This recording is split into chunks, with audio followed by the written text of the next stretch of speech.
누가복음 2장 36절에서 39절의 말씀입니다. 또 아셀 지파 바누엘의 딸 안나라 하는 선지자가 있어 나이가 매우 많았더라. 그가 결혼한 후 7해 동안 남편과 함께 살다가 과부가 되고 84세가 되었더라. 이 사람이 성전을 떠나지 아니하고 주야로 금식하며 기도함으로 섬기더니 마침 이때에 나와서 하나님께 감사하고 예루살렘의 속량을 바라는 모든 사람에게 그에 대하여 말하니라. 주의 율법을 따라 모든 일을 마치고 갈릴리로 돌아가 온 동네 나사렛에 이르니라. 아멘.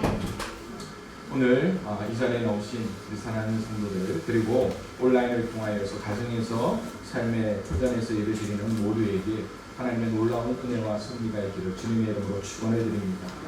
또한 우리 속에 예수 그리스도에 대한 소망이 있는 귀한 대림절 절기를 지낼 수가 있었으면 좋겠습니다.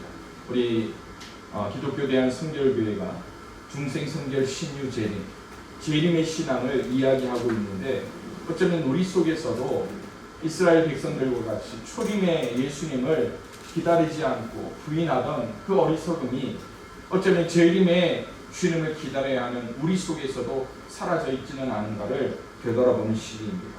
그러기에 이 대림절을 통하여서 우리 모두가 선지자 안나와 같이 예수를 기다리는 무리가 되고 예수를 기다리는 양평교회가 되고 예수를 기다리는 우리 모든 성도님들이 될 수 있기를 주님의 이름으로 축원을 드립니다.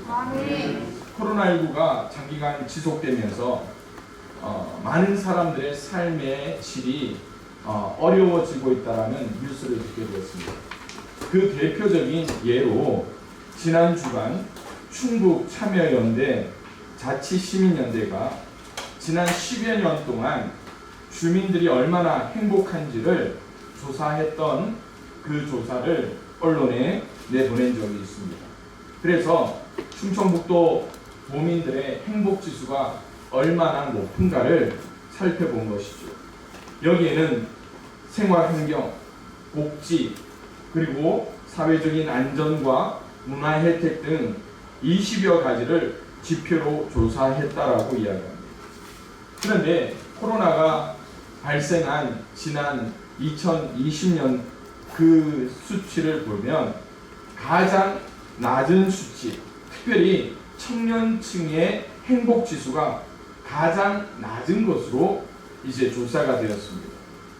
무엇 때문일까요? 언제 끝날지 모르는 코로나19 이 전염 감염병 사태로 인하여서 이제 대인관계를 이제 이전처럼 쉽게 하지 못하고 있습니다. 또 경기의 불황 속에서 일자리마저 줄어드는 청년들이 하루하루가 불안해한다라는 것입니다.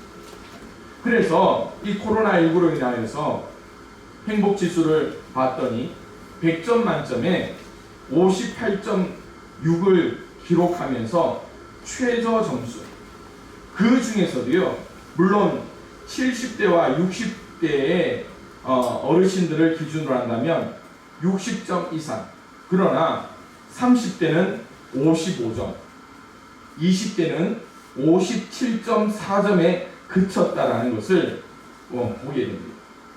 내가 얼마나 행복한가? 나는 내 삶에 얼마나 만족하고 있는가? 자, 여기서 오랜만에 여러분들한테 예배 시간에 한번 생각할 시간을 드릴까요? 여러분들은 얼마나 행복한 그 모습에 점수를 몇 점을 줄 수 있을까요? 아마 여기 계신 분들도 그렇게 후한 점수는 주지 못하는 시기인 것은 분명하리라 생각합니다. 그렇다면 이 어려운 상황 속에서 우리가 또 하나의 지표를 생각해 봐야 합니다. 그것이 무엇인가 하면 믿음, 신앙지수라는 것입니다. 우리의 신앙 생활 속에서 예수님과 얼마나 가까이 지내고 있는가라는 것입니다. 왜냐하면 이 코로나19 사태가 길어지면서 가장 큰 타격이라고 한다면 신앙생활의 어려움을 많은 사람들이 호소하고 있습니다. 대중 집회, 그리고 10사람, 20사람 이상의 모임 자체를 불가피하게 피해야 하는 어려운 상황 속에서 많은 사람들이 교회 모임, 종교적인 모임, 신앙 나눔의 모임에 간섭을 받다 보니까 처음에는 어떻습니까? 그 영적인 갈급함이 내 속에 나타나다가 한 달, 2달 지나면서 어떤 마음이 들까요? 안 해도 편하다, 안 해도 되더라 하는 그 마음이 내 속에 들어오는 순간 나의 신앙 지수, 다시 말씀드려서 내가 예수님과 얼마나 가까이 지내고 있는가, 신앙의 지수가 가장 큰 폭으로 떨어지게 된다는 것입니다. 여러분, 지금 이 시기를 한번 살펴보시기 바랍니다. 미국을 통계로 한다면 하루 사망자가 3,000명 이상, 다른 노안이나 사고로 인한 지수가 아니라 여러분 그 코로나19로 인한 사망자가 하루에 3,000명 이상 나타나고 있는 이 시기 속에서 얼마나 우리가 정신을 차리고 하나님을 바라봐야 하는가를 우리는 생각하게 되는 것입니다. 아멘. 이럴 때 여러분들의 신앙 지수는 얼마나 올라가 있는가를 여러분들에게 질문을 합니다. 자, 그래서 앞서 행복 지수를 여러분 스스로 마음에 채점을 하셨습니까? 자, 이제 여러분들에게 또 하나의 숙제가 있죠. 또 하나의 질문이 있습니다. 뭘까요? 나의 믿음 지수, 신앙 지수는 어떤가를 한번 생각해 보십시오. 믿음의 사람이라면 행복 지수와 이 믿음 지수는 정비례할 수 있습니다. 그 속에서 내가 어떠한 신앙의 기준을 잡고 있고 하나님께서 기뻐하시는 삶을 살고 있는가? 남들처럼 외부적인 환경의 어려움 속에서 그 외부적인 요인으로 인해서 내 신앙마저 추락하고 있다면 그것은 믿음의 참 모습이 아니다.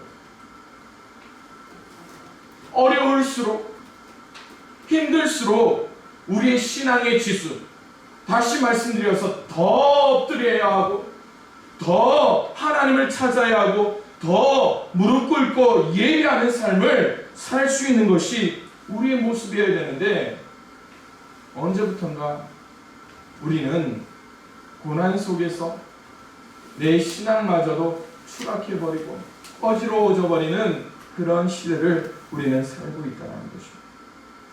그래서 저는 오늘 예수님을 기다렸던, 성전에서 예수님을 기다렸던 선지자 안나의 삶을 함께 나눠보려고 합니다. 아셀 지파 바누엘의 딸 안나라는 여선지자를 성경은 소개하고 있습니다. 그녀는 남편과 사별하고 과부로 홀로 산 지 84년이 지났다라고 이야기합니다. 당시 결혼 문화를 보게 되면 이 당시 로마의 침략과 또한 외부적인 요인으로 인하여서 조혼, 다시 말씀드려서 어린 여자아이를 시집 보내는 풍습이 있었습니다. 그래서 그 당시에 어린 딸을 시집 보내는 나이, 그 나이가 13, 14세쯤 되었다라고 학자들은 이야기하고 있습니다. 그래서 14세에 결혼을 하였다 손치더라도 성경에는 7년 후에 사별하였다라고 기록하고 있죠. 그래서 21세에 홀로 된 여인이라고 이야기합니다. 그런데 84년 동안 홀로 지냈다. 그래서 많은 성경학자는 이 여선지 안나의 나이를 105세쯤 추정하고 있습니다. 그런데 이 105세가 된 늙은 안나의 삶이 어떤 삶을 살았는가를 성경은 이렇게 이야기하고 있습니다. 성전을 떠나지 않았고 밤낮 성전에서 기도하고 금식하며 언제 올지 모르는 메시아를 기다리는 그러한 삶을 살고 예배했다라고 이야기하고 있습니다. 그뿐만이 아닙니다.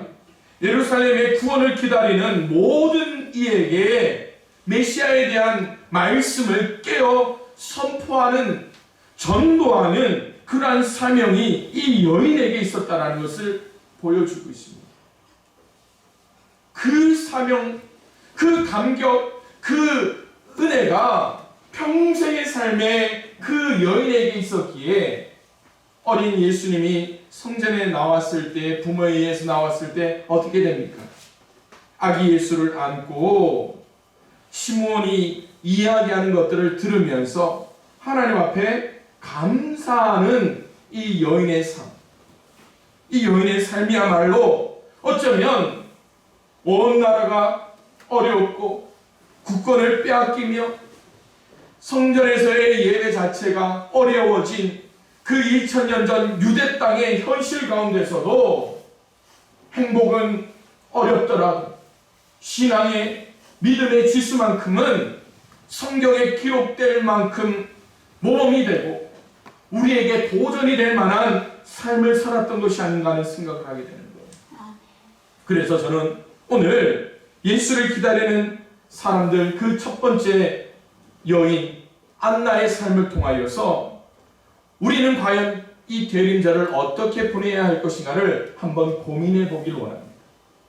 그 첫 번째로 하나님 앞에 전적으로 헌신된 삶으로 주님의 임재를 기다리는 성도의 삶을 우리는 살아야 한다는 것입니다. 아마 이 자리에도 예쁘게 염색을 했기 때문에 제 눈에 젊어 보이시는 분들이 있습니다. 또 그렇지 않더라도 또 지난 봄, 여름, 가을 동안 수고하며 이 겨울을 어떻게 아픈 허리, 아픈 어깨를 부여잡고 살아가시는 분들도 있을 거예요. 그런데 이 늙는다라는 것이 어떤 것인가를 우리는 한번 생각해 봅니다. 전도서 12장에 보면 이 늙는다라는 것에 대해서 이렇게 이야기합니다. 그런 날에는 집을 지키는 자들이 떨 것이며 힘 있는 자들이 구부러질 것이며 맷돌질하는 자들이 적음으로 그칠 것이며 창들로 내다보는 자가 어두워질 것이며. 여러분 뭔지 잘 생각해 보십시오. 떤다, 힘이 없어서 걸을 때 어떻게 합니까? 팔다리가 덜덜덜덜 떨린다는 거예요. 가만히 서지만 반듯하게 서는 게 아니라 허리가 굽어져서 어떻게 한다고요? 구부러질 것이고. 맷돌질 하는 자들이 적음으로 뭐 한다라는 겁니까? 맷돌질을 뭘로 합니까? 우리의 입으로 하잖아요. 이 치아가 적어서 먹는 것도 어려울 것이고, 나이가 들면 눈이 어두워서 어떻게 한다고요? 창을 내다보는 것도 어두워질 것이고, 길거리 문들이 닫혀질 것이며 맷돌 소리가 적어질 것이며 새소리로 말미암아 일어나는 것이 음악하는 여인들은 다 어떻게 한다고요? 쇠하여질 것이다. 이게 우리 사람의 육신에 대한 늙음의 표현이 바로 이런 거라는 거예요. 그뿐만입니까?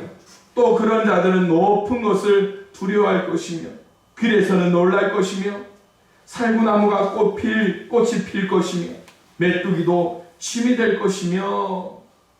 여러분 모든 것이 어려워짐을 이 성경은 이렇게 은유적으로 표현하고 있습니다. 정력도 그치며 또한 사람이 자기의 영원한 집으로 돌아가고 또 조문객들이 이 거리로 왕래하게 될 것이다 라고 이야기해요. 우리 인생의 덧없음이 전도서 기자가 이렇게 기록하고 있는 것을 보게 됩니다.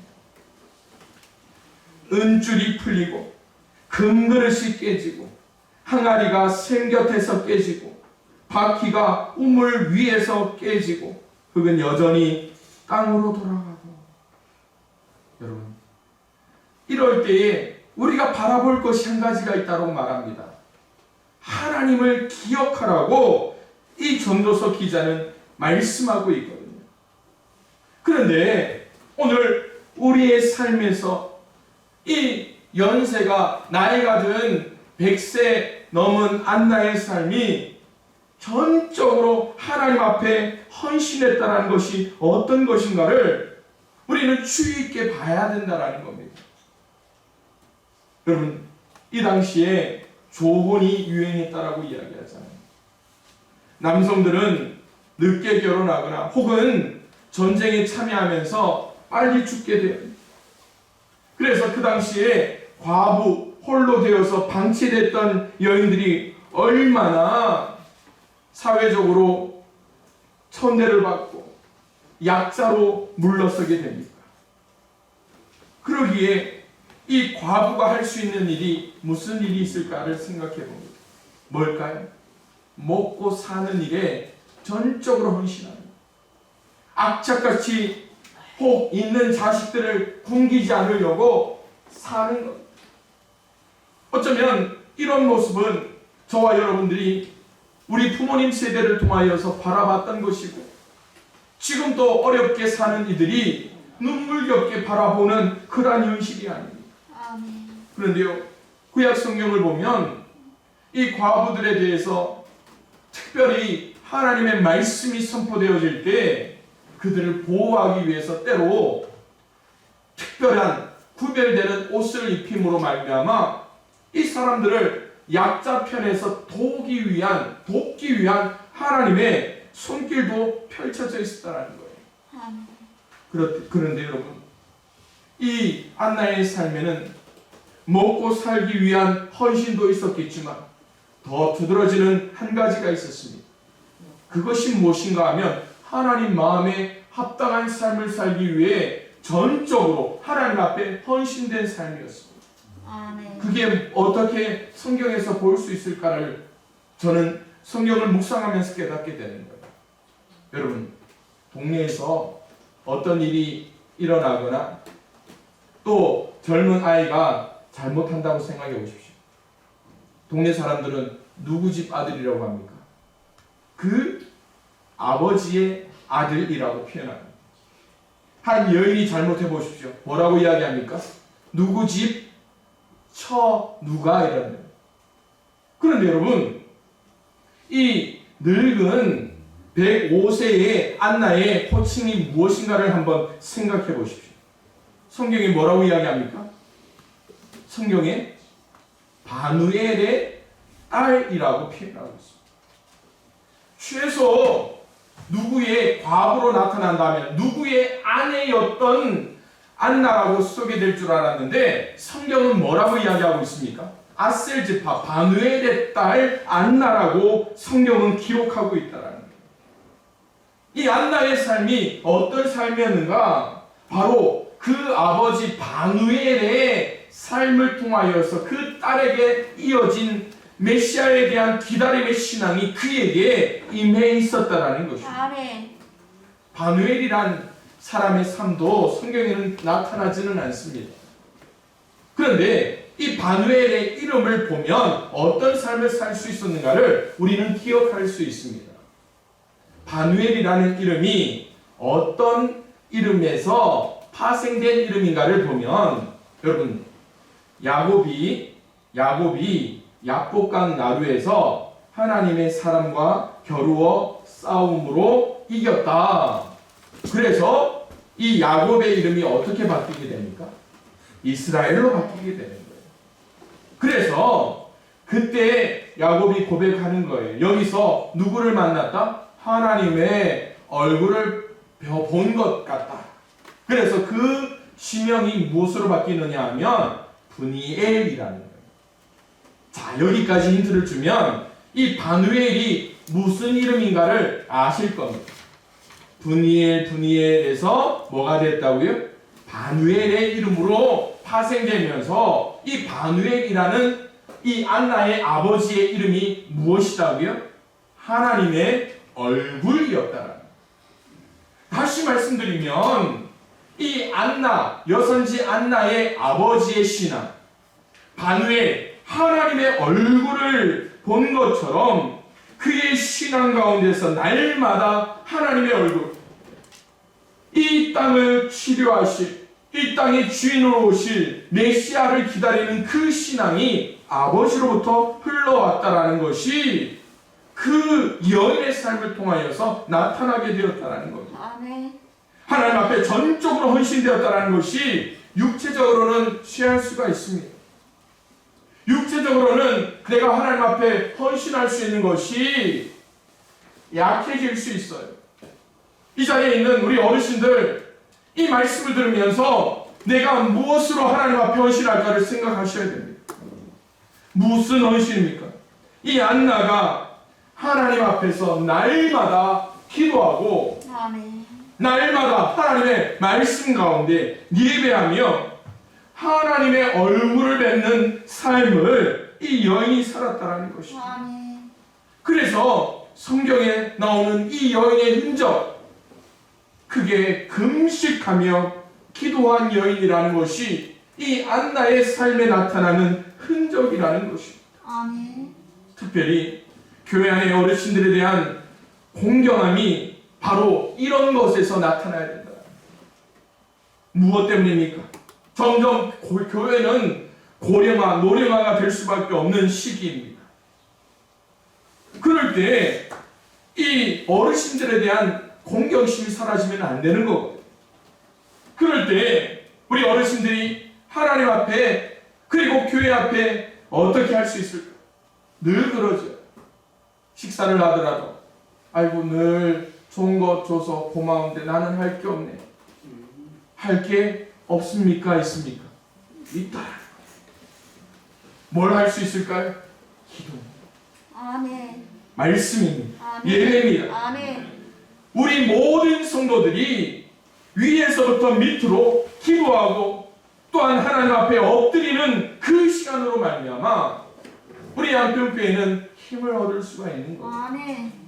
그러기에 앞서 우리가 읽었던 이 전도서의 말처럼 내 팔다리가 쇠잔해지 또 내 육체가 바로 걸을 수가 없고 내 입으로 곡식을 마음껏 씹을 수가 없고 내 귀에 들리는 소리가 미약하고 내 눈으로 보는 것이 어두워진다 할지라도 내 삶의 유일한 소망 되시는 예수 그리스도, 그 예수 그리스도를 향한 온전한 믿음과 헌신을 통하여 우리 모두가 힘을 얻고 하나님 앞에 전적으로 헌신하며 주님의 임재를 기다리는 귀한 대림절의 시기를 맞이할 수 있는 우리 모두가 될 수 있기를 주님의 이름으로 축원을 드립니다. 아멘. 두 번째로 예수님을 전하는 삶을 통하여서 우리의 사명을 감당하며 예수를 전하는 삶으로 말미암아 이 대림절을 보낼 수 있는 시간이 되었으면 좋겠습니다. 아멘. 여러분, 우리의 언어 생활을 한번 바라봤으면 좋겠습니다.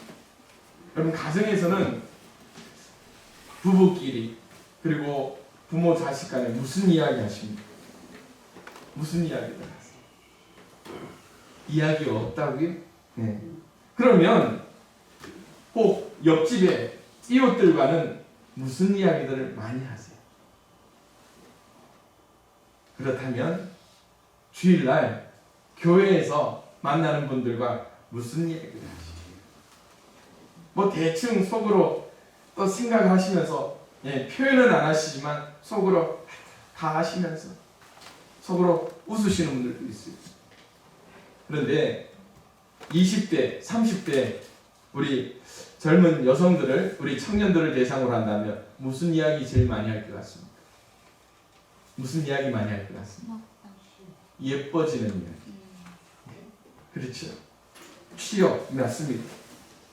또 TV에 나오는 연예인 이야기.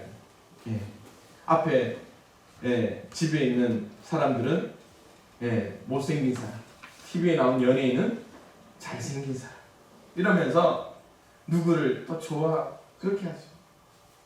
이제 30대 40대가 들어오면 취업 후에 어떻게 하면 투자하고 또 뭐 이렇게 살까 필요한 거 살까 그런 이야기도 합니다.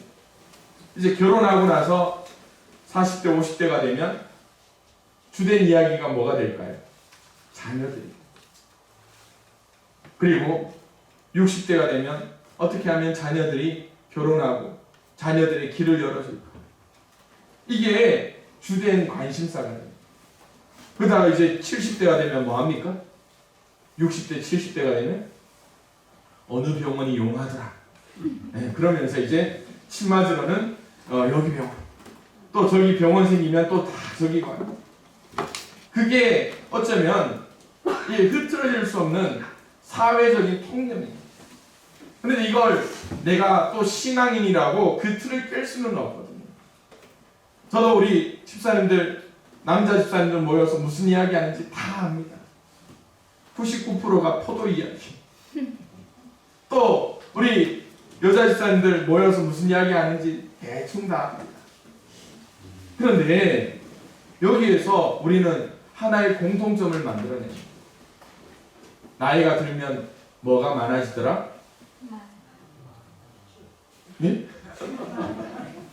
예? 말씀이 많아집니다.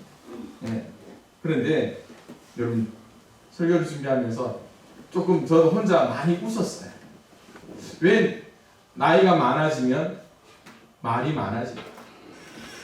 제가 그 이유를 여러분들에게 공개합니다. 첫 번째 뭐 때문에? 말을 통해서 자신의 통제력을 확인합니다. 말을 하면서 내가 얼마나 절제할 수 있고 또 내 머리가 얼마나 많은 지식을 전달할 수 있는가를 이제 확인을 합니다. 나이가 들수록 그래서 뭐가 많아진다? 말이 많아진다. 두 번째가 뭡니까? 이거 적지 마세요. 이거 또 왜 적으세요? 성경 말씀 적기에도 바쁜데. 왜요? 왜 말이 많아진다고요? 외로워서. 외로워서 말이 많아진다. 그런데요, 마지막 이유가 있습니다. 무슨 이유 때문에 말이 많아질까요? 자, 읽어볼까요? 말 외에 할 일이 딱히 없어서 말이 많아집니다. 말이 세상에서 제일 쉬운 거예요. 뭐 하나, 책 하나 들고 옮기기에도 힘든데, 이런 힘든 것도 없이 뭐만 하면 되기 때문에, 입만 움직이면 되기 때문에 말씀이 많아집니다. 여러분, 여기에서 하나를 도전을 해요. 내 입술은 무엇 때문에 쓰이고 있는가를 생각해 봐야 합니다. 아멘. 내 입술은 무엇을 증거하고 있는가를 생각해야 되는 거예요. 좀 앞에 있는 이 이야기를 우리는 그렇게 이야기하잖아요. 우습지만 슬프다. 그래서 우프다라는 표현을 쓰는 말인데요. 우리의 입술이 무엇에 좌지우지되는가를 생각해 봐야죠. 내 입술은 신앙인의 입술로 합당하게 쓰이고 있는가? 내 신앙은 남에게 희망이 돼줄 언어로 쓰임받고 있는가를 우리는 생각해야죠. 이 105세의 여선지 안나는 기다림의 끝에 그의 입술을 통하여서 하나님 메시아에 대한 말씀으로 그 입술을 쓰고 있다라는 거예요. 아멘. 그게 뭡니까? 바로 38절에 이렇게 이야기하잖아요. 마침 이때에 나와서 이때가 바로 아기 예수님이 성전에 들렀을 때에 하나님께 감사하고 예루살렘의 승령을 바라는 모든 이에게 메시아에 대하여 선포하며 그의 입술을 사용하였다라는 것입니다. 지난 주일 우리가 말씀을 통하여서 말라기 말씀을 봤잖아요. 말라기 이후에 몇 년 동안 하나님의 예언이 그쳐졌습니까? 400년 동안 하나님의 예언도 그치고 또한 메시아의 임재가 오늘일지 내일일지 기다리는 사람마저도 400년의 시간 동안 그 소망의 줄을 끊어버리고 그저 포기하는 신앙, 그저 문 닫아버리는 신앙으로 전락하고 말았을 때에 이 한 여인의 쓰임을 통하여서 예수님에 대하여, 메시아에 대하여 그 소망을 그 성 안에 있던 사람들에게 선포하는 일들이 일어났다는 겁니다. 아멘. 삶에서 희망을 포기하던 이스라엘 백성들, 신앙에서 메시아를 포기했던 그 백성들에게 메시아가 바로 여기 있다라는 것을 선포하고 나아가게 되었다라는 것입니다. 아멘. 과부로 산 지 84년. 누가 그의 이야기를 들어줄까요? 아닙니다. 메시아에 대한 이야기는 과부가 아니라 젊은이 그리고 배운이 못 배웠다 할지라도 진리에 대신 하나님의 복음은 선포되어질 때 생명이 되어지고 듣는 이로 말미암아 마음에 돌이킴을 주는 역사가 그 속에 일어난다는 거예요. 아멘. 무엇 때문입니까? 예수님도 그렇게 말씀하셨잖아요. 내가 곧 길이요 진리요 생명이니. 아멘. 바로 그가 보았던 것이 길 대신 예수님, 길 대신 메시아, 진리 대신 메시아, 생명 대신 메시아였기 때문이라는 겁니다. 아멘. 그러기에 사랑하는 우리 양평교회 성도 여러분, 우리가 이 자리에서 희망 없는 성탄절을 기다리지 말자. 희망 있는 성탄절이 되어야 되는 겁니다. 이 2020년 성탄절은요, 다른 해보다 남다른 성탄절이 되었으면 좋겠습니다. 아멘. 코로나 때문에 겉으로 보이는 것은 위축될 수 있습니다. 코로나 때문에 외적인 모습은 위축될 수가 있습니다. 그러나 우리의 속사람의 기다림만은 더 간절해야 되는 거예요. 아멘. 오늘 우리 모두가 안나처럼 쓰임받아야 되는 거예요. 아멘. 그래서 길거리로 가면서 예수님의 성탄을 다 태어나심을, 예수님께서 이 땅에 다시 오실 것을 선포하며 나갈 수 있는 저와 여러분들이 되어야죠. 아멘. 그래서 오늘 이 안나의 삶처럼 우리 양평교회 어르신들이 더욱더 젊어졌으면 좋겠습니다. 복음 안에서 새로운 역사가 나타났으면 좋겠습니다. 탈무드에 보면 이런 이야기가 있더라고요. 어리석은 자에게 있어서 노년은 교훈이다. 그러나 지혜로운 자의 노년은 뭐라고 이야기합니까? 황금기라는 이야기가 있습니다. 성탄을 기다렸던, 메시아를 기다렸던 이 안나의 105세는 겨울입니까? 황금기입니까? 겨울입니까? 황금기입니까? 황금기. 2020년 성탄절을 기다리는 우리 성도들의 시기는 겨울일까요? 황금기일까요? 주여, 겨울입니까? 황금기입니까? 황금기. 황금기가 돼요. 그래서 이 땅을 구원하시기 위해 오신 예수님, 낮고 낮은 천하디 천한, 그리고 사람들도 없는 그 마구간에서 태어나신 예수님, 오늘 2020년 이 성탄절에는 가장 낮고 낮은 양평교회에 임하기를 소망합니다. 여러분의 삶에 임하시기를 원합니다. 여러분의 삶과 가정을 찾아올 수 있는 그러한 성탄절이 되도록 우리가 기도해야죠. 아멘. 그러기 위해서 속으로 자 한번 따라해봅시다. 여러분 입술을 열어서 한번 따라해봅시다. 내가 안나처럼 내가 안나처럼 헌신하고 헌신하고 기다렸더니 기다렸더니 예수님이 예수님이 내 마음에, 내 마음에 내 가정에, 내 가정에 내 교회에 내 교회에 임하실 것입니다. 일하실 것입니다. 아멘. 아멘. 그 은혜와 수망을 가지고 우리 함께 기도하기를 원합니다.